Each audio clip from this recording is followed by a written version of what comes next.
স্টয়নিসের দুরন্ত performance, ওয়ার্নারের record, সহজ জয় দিয়ে বিশ্বকাপ যাত্রা শুরু অজিদের। টি-20 বিশ্বকাপে নিজেদের প্রথম জয় পেল অস্ট্রেলিয়া। তারা হারালো ওমানকে, তবে সহজে জিততে পারেনি। যথেষ্ট ঘাম ঝরাতে হয়েছে তাদের। মার্কাস স্টয়নিসের ব্যাটে বলে দাপট অস্ট্রেলিয়াকে জিতিয়ে দেয়। চলতি বিশ্বকাপে অস্ট্রেলিয়ার প্রথম ম্যাচ ছিল ওমানের বিরুদ্ধে। লড়াইটা অস্ট্রেলিয়ার কাছে খুব একটা কঠিন হওয়ার কথা ছিল না, কিন্তু লড়াই করল ওমান। প্রথমে ব্যাট করে 5 উইকেট হারিয়ে 164 রান করে অস্ট্রেলিয়া। ওপেনার ডেভিড ওয়ার্নার করেন 56 রান, তবে তার জন্য 51 বল নেন তিনি। ট্রাভিস হেড 12, অধিনায়ক Mitchell Marsh 14, Glenn Maxwell 0, Tim David 9 run করেন। দলকে টানেন স্টয়নিস। 36 বলে 67 রান করে অপরাজিত থাকেন তিনি। হাফ ডজন ছক্কা মারেন দলের অলরাউন্ডার। তিনি রান না করতে পারলে চাপ বাড়ত দলের। 165 রান তাড়া করতে নেমে 9 উইকেটে 125 রানে শেষ করে ওমান। আয়ান খান 36 ও মেহরান খান 27 রান করেন। ব্যাটারেরা তেমন নজর না কাড়লেও বোলারেরা নিজেদের কাজটা করেন।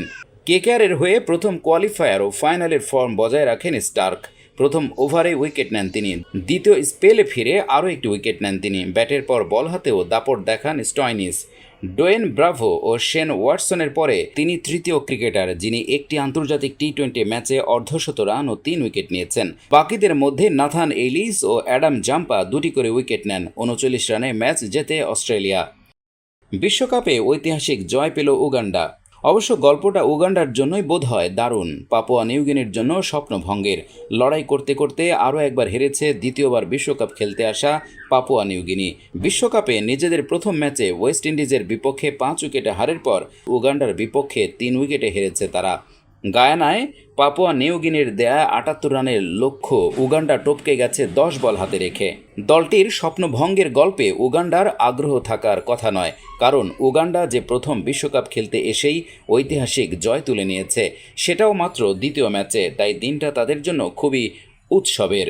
টস জিতে ফিল্ডিং করা উগান্ডা মাত্র 78 রানের লক্ষ্য পেয়েও সহজে জয় পায়নি। একটা পর্যায়ে তো এই 78 রানই মনে হয়েছে দূরের পথ। মাত্র 26 রানেই 5 উইকেট হারিয়ে ফেলেছিল উগান্ডা। সেখান থেকে দলকে টেনে তোলেন রিয়াজত আলী শাহ। 56 বলে 33 রানের ইনিংস খেলেন এই ব্যাটসম্যান। ওয়ানডে মেজাজের এই ইনিংসই এখন উগান্ডার ক্রিকেট ইতিহাসের সেরা ইনিংসের মর্যাদা পেতে পারে। তিনি অবশ্য ম্যাচটি জিতে আসতে পারেননি। জয় থেকে 3 রানের দূরত্বে উইকেট দিয়ে আসেন রিয়াজত। তাতে কি ম্যাচ সেরার পুরস্কারটা তার হাতে উঠেছে। অবশ্য উগান্ডার ম্যাচ জয়ের ভিত্তি গড়ে দিয়েছিল তাদের বোলাররা। একজনের নাম আলাদা করে বলতে হবে। বিশ্বকাপ শুরুর আগে থেকেই অবশ্য তিনি আলোচনায়।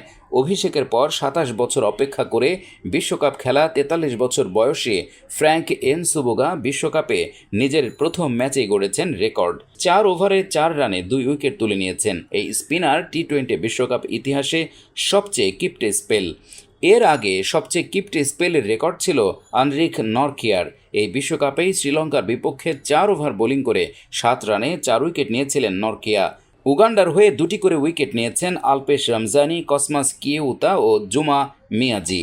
টি-20 বিশ্বকাপ ইতিহাসে ওভার প্রতি সবচেয়ে কম রান উঠেছে এই ম্যাচে ওভার প্রতি রান উঠেছে 4.13 করে। এর আগে ওভার প্রতি সর্বনিম্ন রান ছিল শ্রীলঙ্কা বনাম দক্ষিণ আফ্রিকা ম্যাচে। সেটিও হয়েছিল এবারের বিশ্বকাপে। টি-20 ক্রিকেটে এটি পাপুয়া নিউগিনির বিপক্ষে উগান্ডার প্রথম জয়। আর এই হারে বিশ্বকাপে এখনও জয়হীন রয়ে গেল পাপুয়া নিউগিনি।